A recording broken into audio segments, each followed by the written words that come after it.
che di bravi. Allora, cosa risponde il nostro Benetazzi, il nostro economista, alle provocazioni un po' che sono state lanciate? Come mai non vengono affrontate tematiche di fiscalità diffusa che per chi fa attività di impresa, chi è amministratore, sono scontate, ovvie, dovrebbero essere già state risolte. Levando via la composizione grillina, il Parlamento italiano a chi deriva? 2/3 sono liberi professionisti, avvocati e medici. Commercialisti anche. Dopo ci sono ex giornalisti, ex magistrati, ex riciclati. Cioè chiediamo se c'è un autotrasportatore, se c'è un lattoniere, se c'è un impresario edile, tranne grandi realtà immobiliari. Quindi manca proprio la presenza all'interno del cuore della nazione che legifera di chi deve rappresentare la famosa diatriba: ma perché non è possibile creare i famosi conflitti di interesse all'interno, per esempio, delle libere professioni, per cui se io vado dal dentista mi faccio dare la fattura la posso utilizzare come pezza giustificativa per il mio imponibile fiscale? Ce lo dice l'Istat, perché i primi chi va i medici, i secondi gli avvocati. Secondo voi loro vanno a intervenire per modificare gli appeal che hanno la loro categoria professionale nella maniera più assoluta? Vi faccio dopo, richiamando in parte quello che ha già fatto menzione Massimo, il mercato del lavoro, perché adesso accendiamo la televisione in Italia, qualsiasi talk show, le banche non prestano e l'altra non si trova lavoro. No, per i giovani, no, un momento, perché di lavoro per i giovani ci sono, solo nel nord-est, per il 2014 ci sono almeno 180.000 posti di lavoro di ultima generazione, non pagati a 1.000 euro al mese, pagati da 3.000 euro in su, e riguardano il settore del 3D printing, del mobile payment, del clouding, dell'e-commerce. Cioè sono tutte mansioni e occupazioni di ultimissima generazione che neanche 5 anni fa, 2 anni fa non esistevano, e che né la scuola superiore né tantomeno l'università è in grado di preparare o di forgiare, proprio perché gli stessi docenti non possono essere al passo su questo tipo di preparazione. Quindi, fin tanto che abbiamo i genitori, e qui c'è una responsabilità diretta delle famiglie, non tanto sui ragazzi, continuano a forzare i propri figli bisogna che deve fare l'avvocato, il perito, il geometra e il commercialista, cioè professioni che riguardano la old economy. Noi siamo proiettati nella quarta rivoluzione industriale. La quarta rivoluzione industriale parla di tutte tecnologie digitali per cui noi non siamo assolutamente preparati, perché viaggeranno e verranno amplificate grazie alle infrastrutture della rete, del web, e da questo punto di vista pensate quanto costa un abbonamento ADSL di base a 256 kB in Italia. Pensate solo al costo di accesso per entrare sul mercato, senza dimenticare il fatto che purtroppo per ragioni prestigio, scala sociale, quindi un fattore culturale, sì, rimembranze storiche, a mio figlio deve lavorarsi in giurisprudenza, in economia e commercio, psicologia, cioè tutte lauree che oggi non servono più a niente, a meno che uno decida di fare il percorso della libera professione e quindi deve accedere ad un albo. Io mi auguro che arriva la famosa authority europea che mette fine anche al blocco, al contingentamento degli ordini professionali, quindi uno può accedere attraverso, e sarà il mercato che fa la selezione, non il titolo di studio. Quindi per chi sta ascoltando, soprattutto per i genitori che hanno i figli che si stanno per diplomare a breve, cioè di opportunità di lavoro qui nel nostro territorio, nel nord-est, si stimano dai 140.000 solo per il 2014 ai 160.000 nuovi posti di lavoro su tutte attività del nuovo millennio, che chiaramente si imparano, come si suol dire, sul campo. Doing by knowing e non learning by doing. Cioè non è che vado a scuola, mi insegnano e poi vado in azienda e mi presento, no, metto il muso in qualche modo all'interno di aziende di ultima generazione che sviluppano nuove tecnologie e parto. Cosa dice Moraro? Dopo sentiamo anche sicuramente sì, è vero che c'è questa funzione.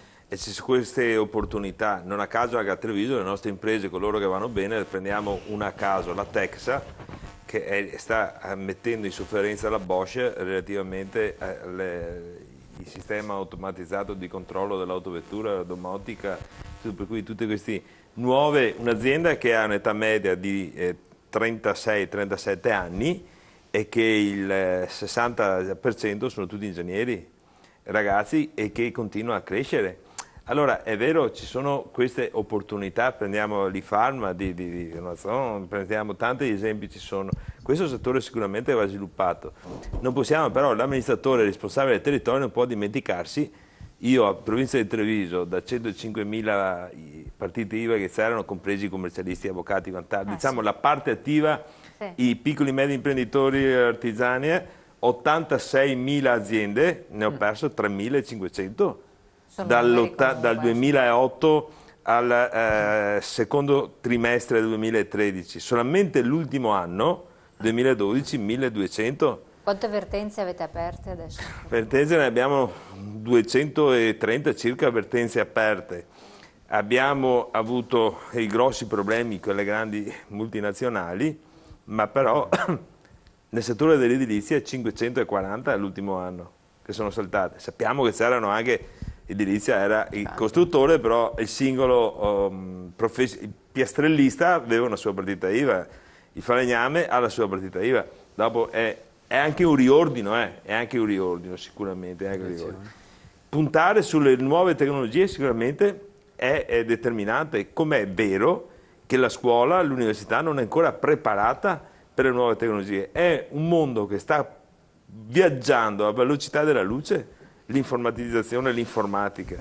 Dopo abbiamo anche le aziende, questa non è una critica perché io ci ho creduto come ente pubblico, siamo entrati su una società pubblica, l'Asco TLC, che ha fatto tutta la rete di 2 grandi anelli fibra ottica a Treviso relativamente all'appoggio delle zone industriali. A Treviso abbiamo 1074 zone industriali su 95 comuni, 64% sono vuote adesso, capannoni.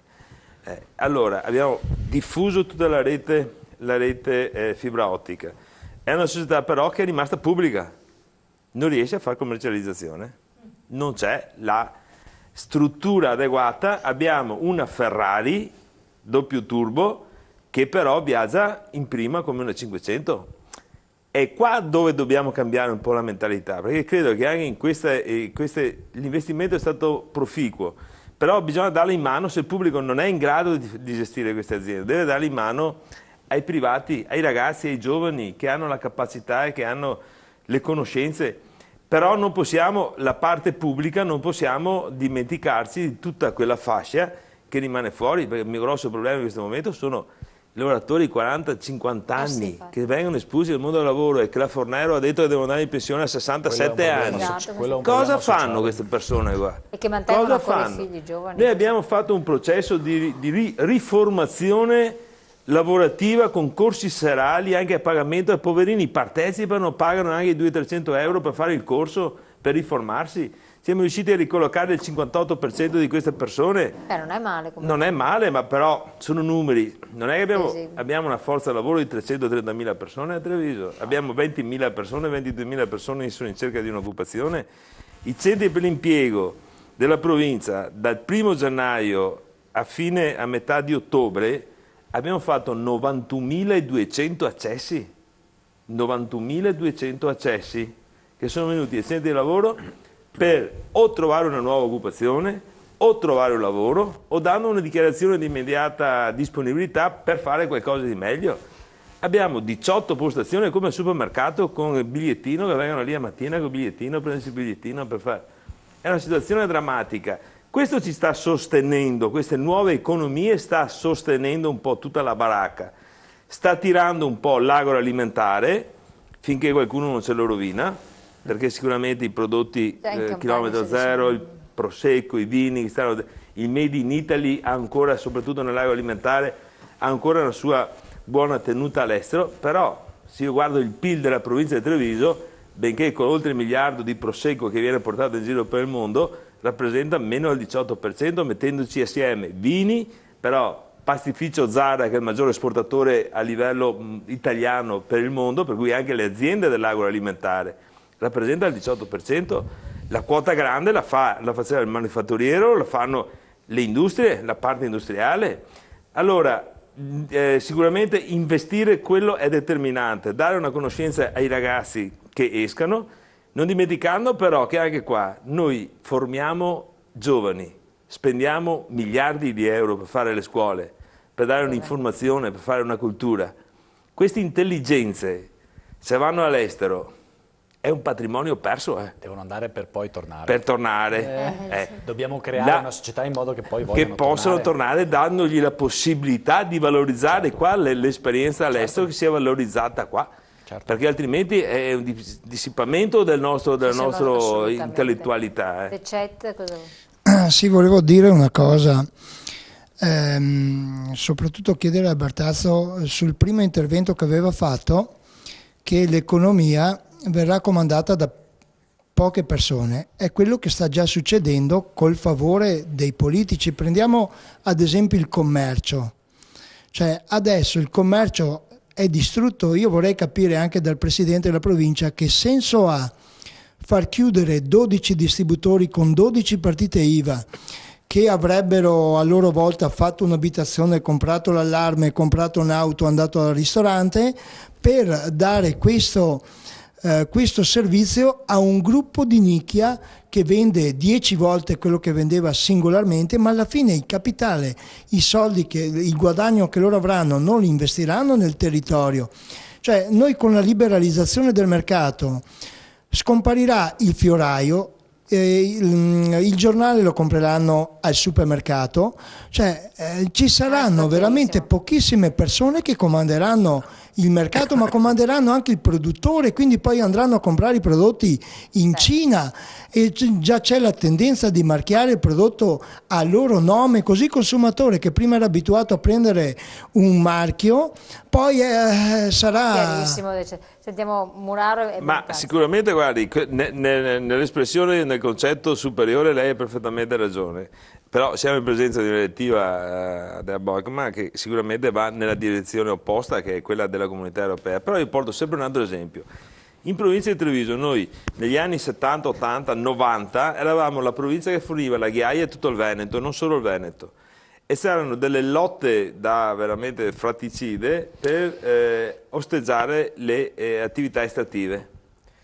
Però quando il cavatore andava dall'agricoltore a acquistare la terra, la vendeva subito. Quando il bottegaio, il fiorista o l'edicola va là il proprietario del centro commerciale ed acquista la licenza, la vende subito. Però ci sono poi le proteste. Allora, è una situazione nella quale le norme vanno in una direzione. L'egoismo personale non aiuta in tutto questo, perché ci dovrebbe essere anche una solidarietà di categoria in questo senso. Perché è pur vero che questo è un altro grosso problema, che i centri storici ormai sono distrutti. Sì. Il bottegaio, il panificio nel centro storico non esiste più, stanno morendo. Anche questo è un nuovo cambiamento epocale che sta avvenendo nelle nostre città. I centri storici non ci sono più, prima erano state sostituite dalle banche, le banche stanno chiudendo anche loro perché stanno riorganizzandosi anche loro. Però siamo sempre a fronte di chi poi permette queste cose, ma la madre di tutti gli errori io credo sia proprio la direttiva europea, quella norma europea, sulle grandi accettazioni commerciali che stanno distruggendo questo, sicuramente questo è vero. Prima vale la pena stare in Europa. Io le passo la parola subito, soltanto che dobbiamo andare in pubblicità perché già prima abbiamo saltato la barra pubblicitaria, quindi pubblicità e poi le passo la parola. Giuro, giuro.